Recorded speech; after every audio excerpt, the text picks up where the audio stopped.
It's attracted minimal notice or attention in the West, but the Chinese government has made it fairly clear that in this standoff between Russia and the United States and NATO over Ukraine and the eastward expansion of NATO, China backs Russia. Now, I say China has made it clear. There's been no official statement to that effect by the Chinese government, and one should not expect one. After all, China and Russia are not formally allies, or at least they don't claim to be allies, even though to all intents and purposes they are such in fact.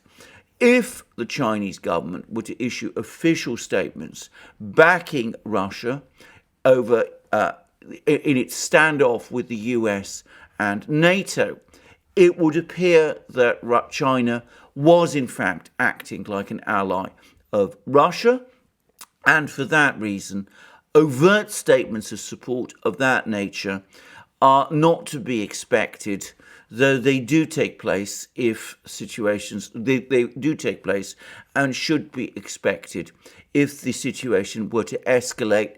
For example, if the United States were to start imposing the kind of sanctions it's been talking about. I would add that there is the similar reciprocity from the Russian side. The Russians have made it quite clear that they support China's position over Taiwan, but again, they've been very measured in their public comments because, again, they do not want to give the impression that they are an actual ally of China, even if they are de facto one.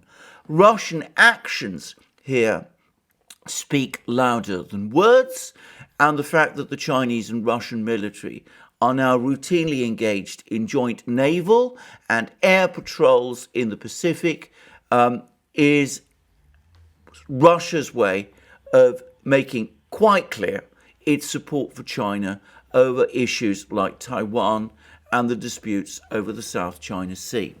Now, on the current issue of the standoff between Russia and NATO and the United States over Ukraine and the eastward expansion of NATO, the Chinese have done it in their usual elegant way in the form of an article in Global Times, the newspaper which is owned by the People's Daily, which is the official newspaper of the Chinese Communist Party. I'm going to read this article in full. And it starts as follows.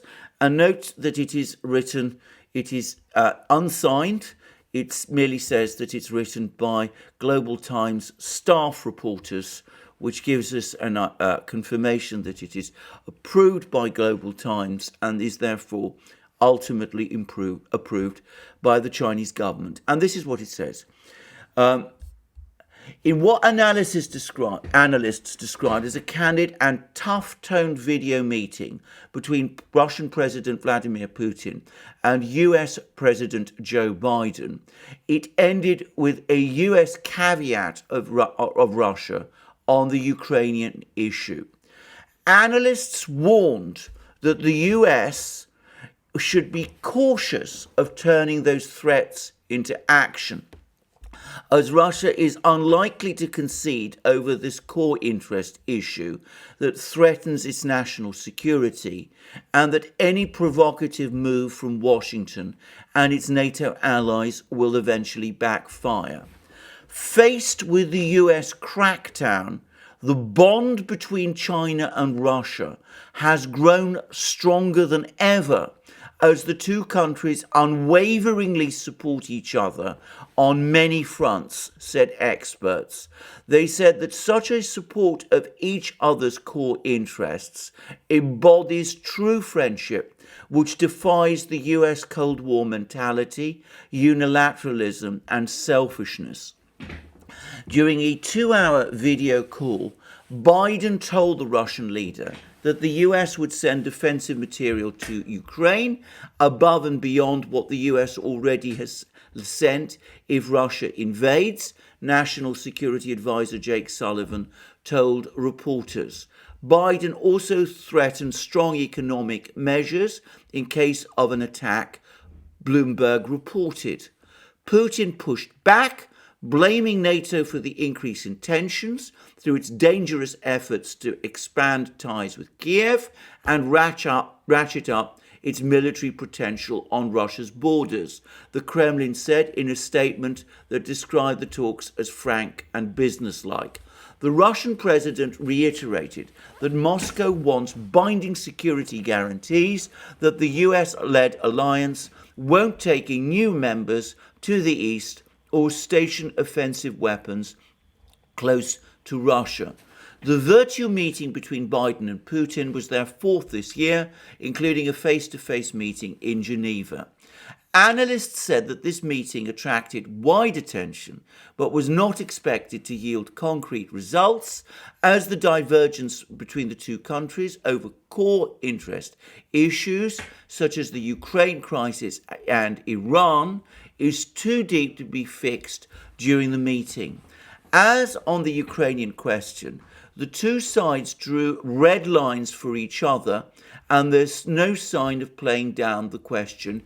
Yang Xin, an associate research fellow at the Institute of Russian, Eastern European and Central Asian Studies under the Chinese Academy of Sciences, told Global Times, noting that Washington reiterated its stance of safeguarding the security interests of its NATO partners whilst ensuring weapons supplies to Ukraine, with Yang explaining that all these pledges are the red lines for the Kremlin. Yet, for Russia, NATO's expansion to the east or Ukraine's NATO bid poses a severe threat to Russia's national security, and Yang, noting that Russia is unlikely to make any concession on the Ukrainian question. We could not exclude the possibility that Russia would take tougher measures in ensuring its national security and regional security, and a fierce struggle between the United States and Russia is expected to continue.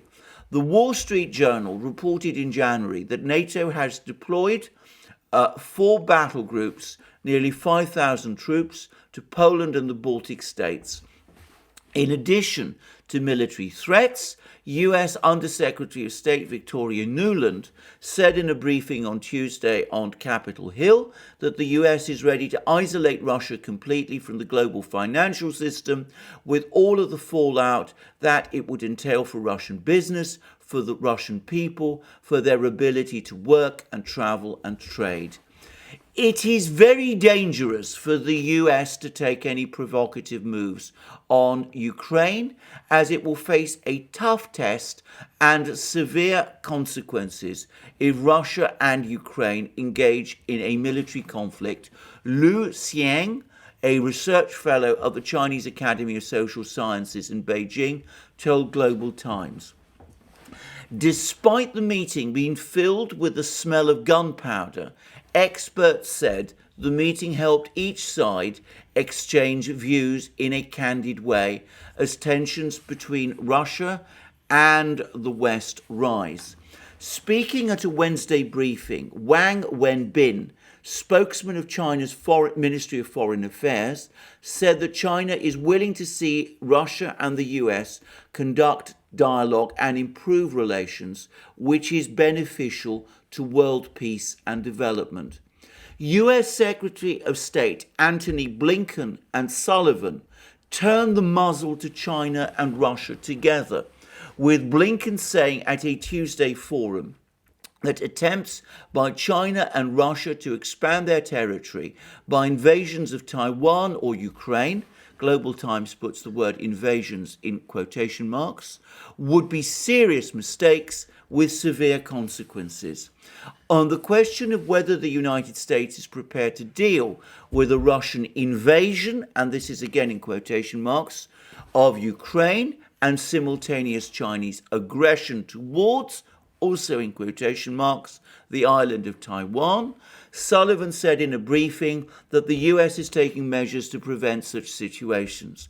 The United States, and now quotation from Sullivan, the United States is going to take every action that we can take from the point of view of both deterrence and diplomacy to make sure that the Taiwan scenario never happens and to try to avert the invasion and deter the invasion of Ukraine.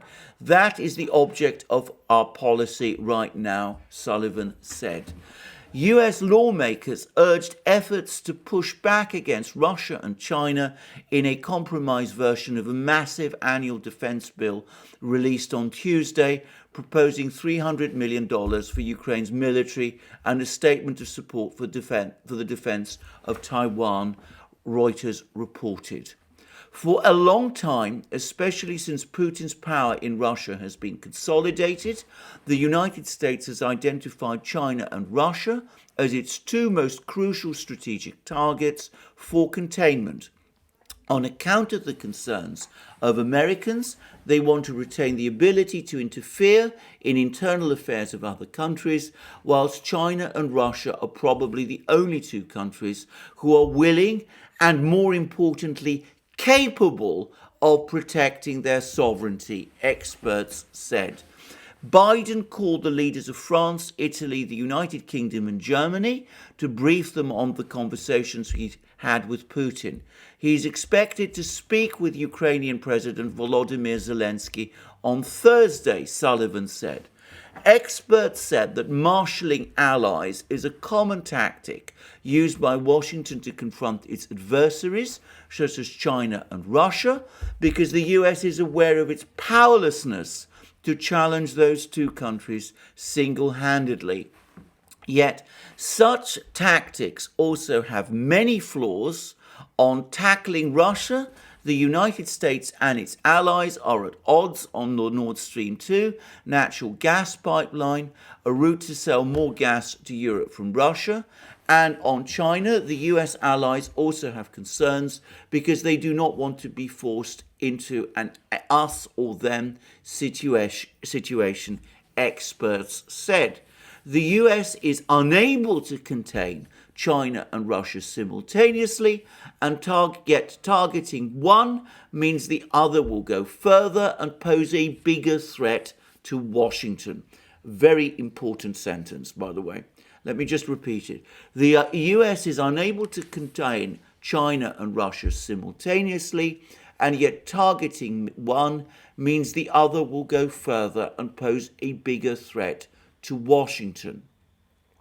And the US deems Russia as a more imminent threat and tends to take more drastic action. The United States is still torn between making decisions on both countries. Yet because both countries face reckless US crackdowns, the relationship between China and Russia has reached a decade high. He noted that China and Russia have a huge potential to develop political mutual trust and economic cooperation, which will give each other a huge boost. Contrary to what some American politicians and scholars believe, Russia should never be considered insignificant, as it is still one of the most important players in international geopolitics. In recent years, Beijing and Moscow have stepped up cooperation on many fronts, be they military, trade, or people-to-people exchanges. During the first 10 months of this year, trade reached $150 billion, or over 30% higher than the same period last year. Before the year end, it is expected to reach a new high, Chinese Foreign Ministry spokesperson Wang Wenbin said at a routine press conference last Wednesday. On military cooperation, the two countries recently signed a roadmap for closer ties, which, according to military experts, indicates that Russia and China have common interests and views on strategic stability and regional security, especially in the Pacific region. And now come the most important sentences of all. China is unwaveringly backing Russia's stance on many international affairs, such as the Iran nuclear deal and the Afghan issue. Officials from China and Russia have participated in many meetings to solve the Afghan issue and call on the international community to provide assistance to this war-torn country after it descended into chaos because of the hasty US withdrawal. Russia is unwaveringly standing with China when the latter faces smears from Western countries. For example, Kremlin spokesman Dmitry Peskov told reporters on Tuesday that our position is that the Olympic Games should be free of politics, in reference to the US for its diplomatic boycott of the 2022 Beijing Winter Olympics. Putin is also expected to attend the Winter Olympic Games in Beijing. Observers said that when multilateralism and globalization are gradually damaged by the US attempt to use its own definition of international order and universal values to manipulate and discipline other countries to expand its hegemony, that's why it's important for China and Russia to speak out, to break its monopoly on narratives and rulemaking, to push the democratization of international relations. The current cooperative approaches between China and Russia, which focus on cooperation rather than alliance, are more rational and pragmatic. Cui Heng, an assistant research fellow from the Center for Russian Studies of East China Normal University, told Global Times. If China establishes a defensive alliance with Russia, it will inevitably accelerate the outcome of a new Cold War. For China and Russia, the US's ambitions can be curtailed to some extent by joining forces on diplomacy and security through close, non-aligned strategic cooperation, said Cui. So there it is. Very careful, this article, not to explicitly say that China backs Russia's position on Ukraine and on eastward expansion of Nato, but the gist is clearly there. It clearly indicates that Russia has China's back, that the Chinese are supporting Russia. China provides unwavering support for Russia.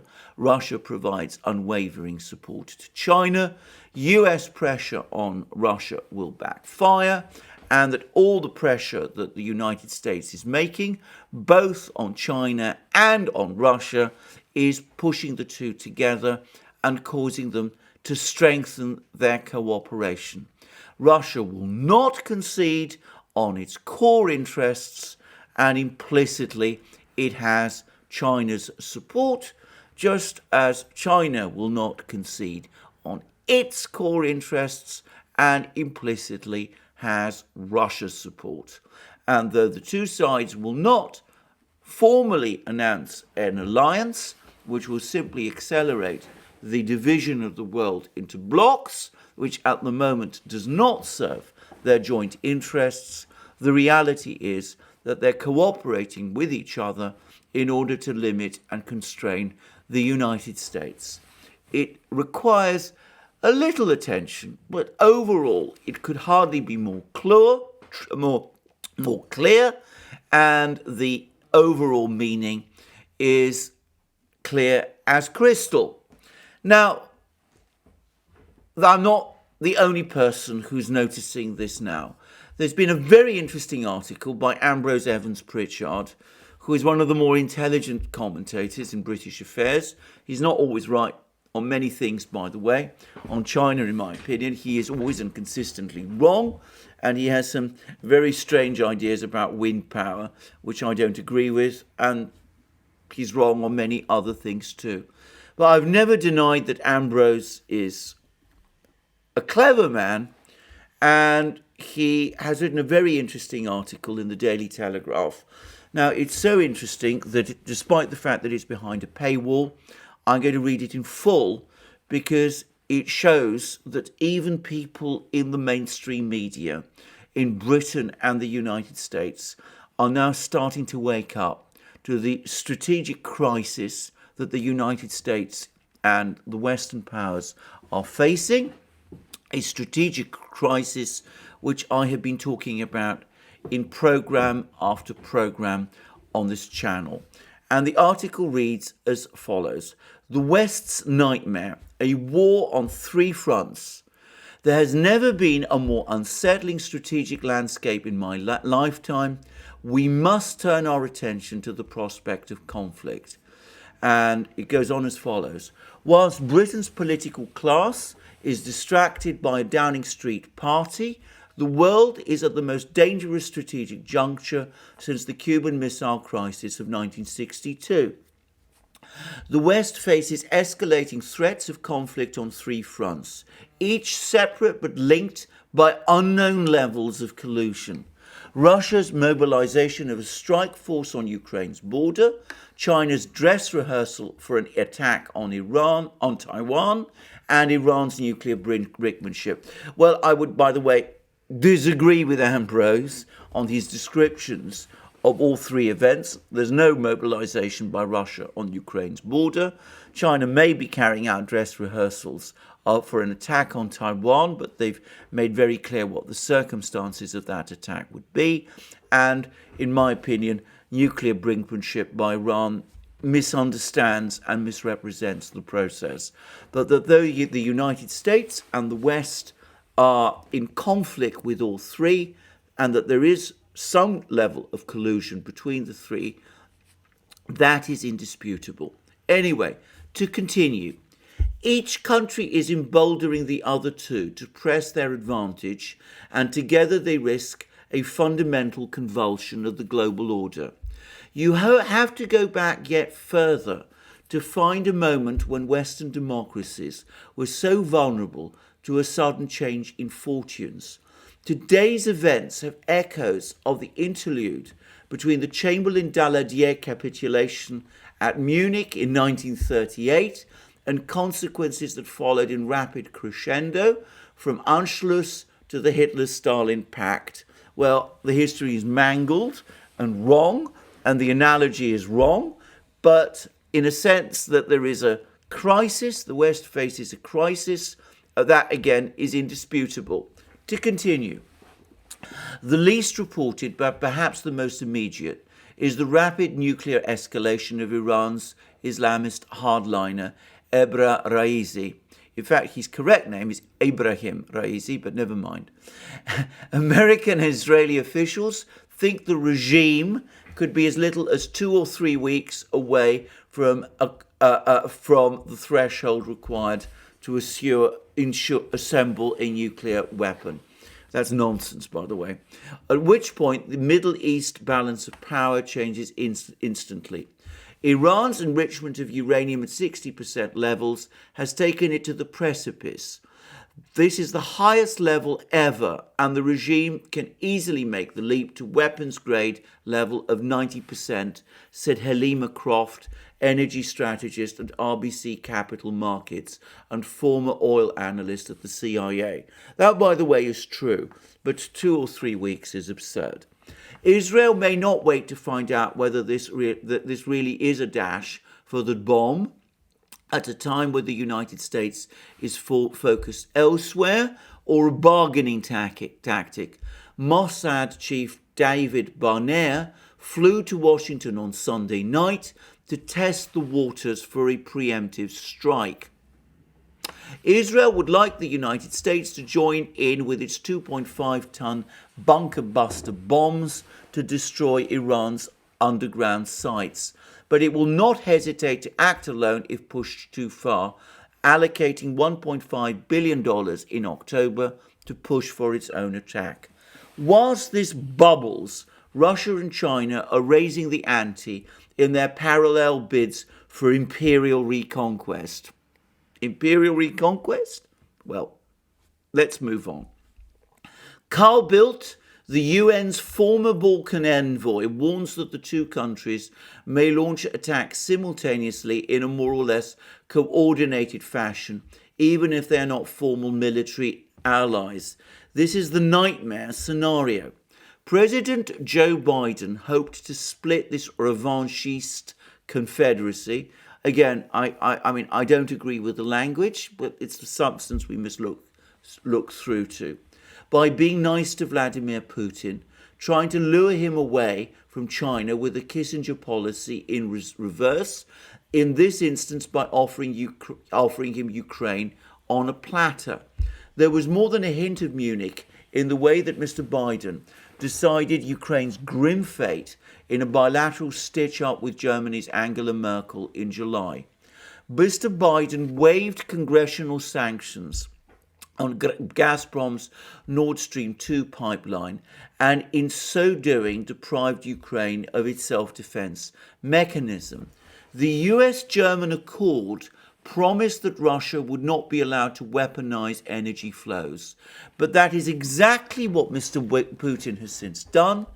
There have been no consequences. The Kremlin pocketed Mr. Biden's concession and has since dialed up the pressure, all but annexing Belarus and massing tank units, artillery, and equipment capable of sustaining an invasion army of 175,000 troops on Ukraine's border, all within striking distance of Kiev. Attack remains a latent threat. As soon as the ground freezes solid, it becomes a real threat. Mr. Biden warned Mr. Putin during their video summit on Tuesday that the US will retaliate with economic strangulation and a NATO build-up if the US if he tries to gobble up Ukraine, an artificial creation of Soviet border maps in his manifesto.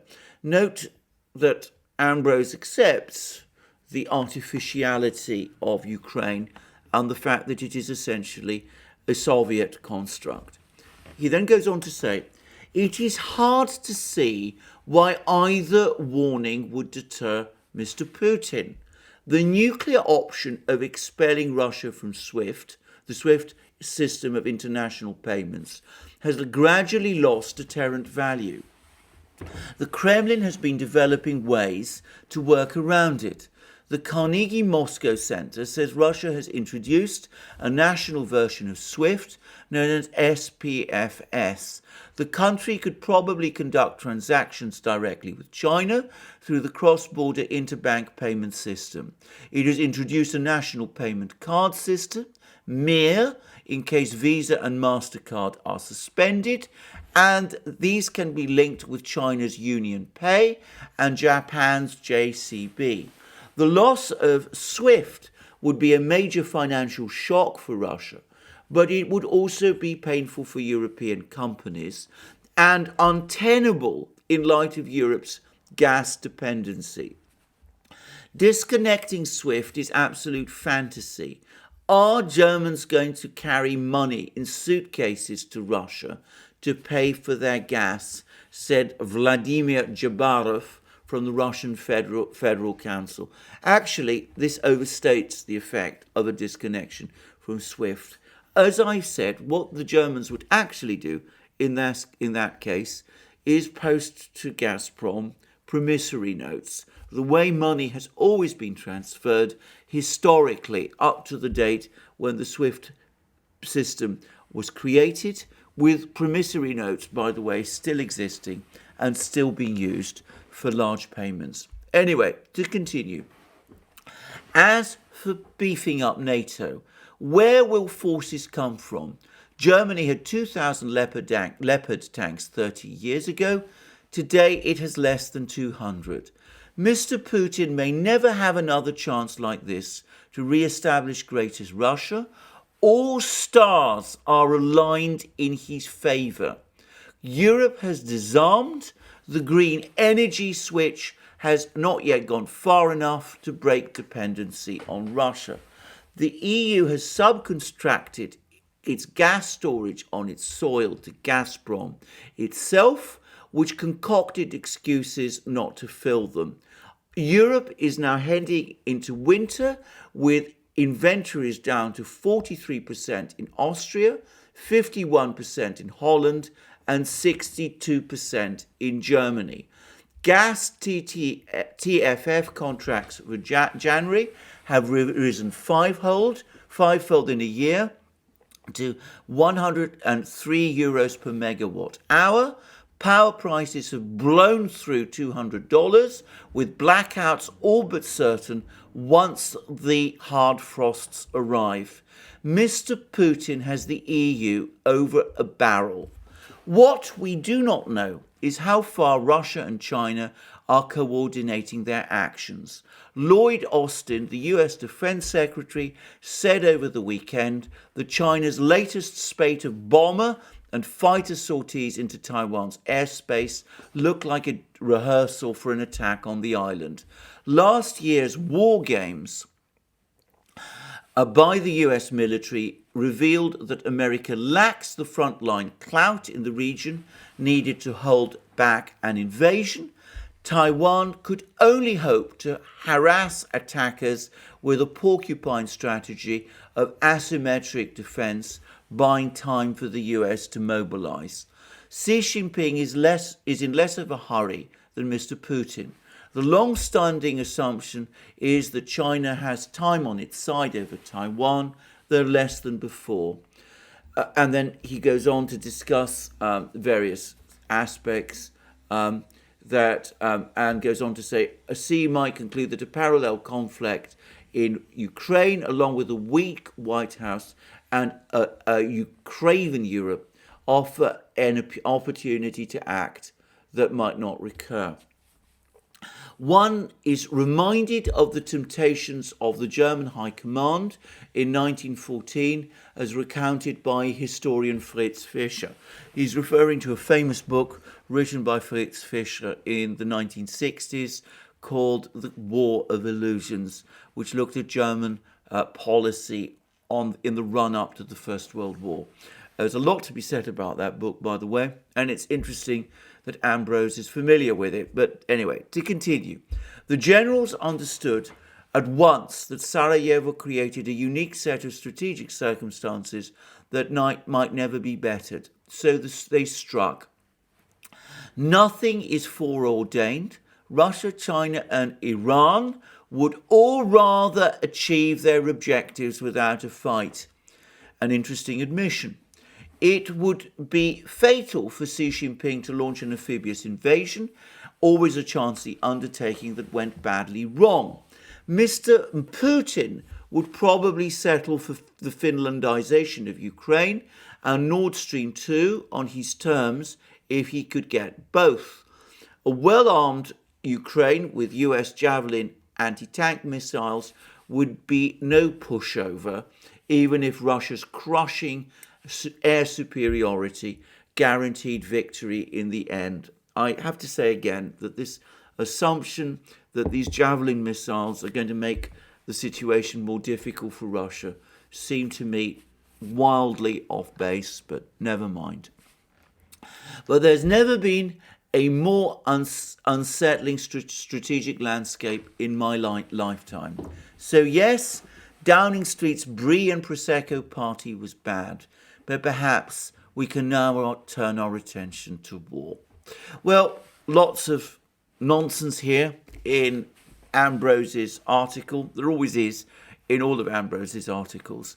But overall, at last, some understanding of the strategic overcommitment crisis that the US is following. To reiterate again, China backs Russia over Ukraine. Russia backs China over Taiwan. Yes, as Ambrose says, they are coordinating increasingly with each other.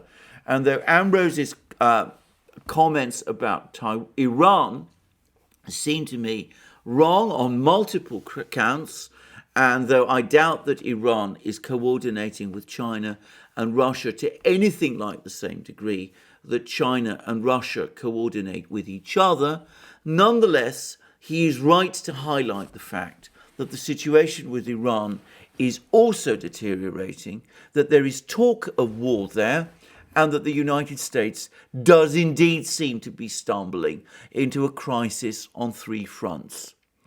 Well, it's interesting to see someone like Ambrose finally grasping the extent of the West's strategic crisis, or of the United States' strategic crisis. And I would add that, contrary to Ambrose, I believe that the situation is not yet such that the Russians and the Chinese both feel that this is the best moment for them to strike. On the contrary, I think they both feel that the strategic balance, the correlation of forces, as the Russians like to say, is shifting steadily in their favour. But overall, about the strategic crisis, he is right, and it is interesting at last to see a Western mainstream journalist grasping the point. We will see if others do, and if the United States and Western governments are finally able to grasp the implication of the crisis that they are facing and do those deals with the Russians and the Chinese that have been offered to secure that geostrategic ceasefire, which I have spoken about in so many programs and which is there on the table. Well, enough from me today. Thank you for joining me today. I look forward to you joining me again, both on this channel and on our main channel, the Duran, and on Locals, where we have a thriving community of publishing exclusive content and where I now do live streams. You can find us there. You can find us, all the links are under this channel. You can also find us on our various other platforms, BitChute, Library, Rumble, ODYSEE, SuperU, and all the rest. And you can support us via Patreon and Subscribestar, and by going to our shop and buying the amazing things you will find there, including this new magic mug with the Good Day thing that's now, I understand, become associated or identified with me. And of course, if you've liked this program, please remember to tick the like button and to check your subscription to this channel. Thank you for joining me again today. I look forward to you joining me again soon, and have a wonderful day until then.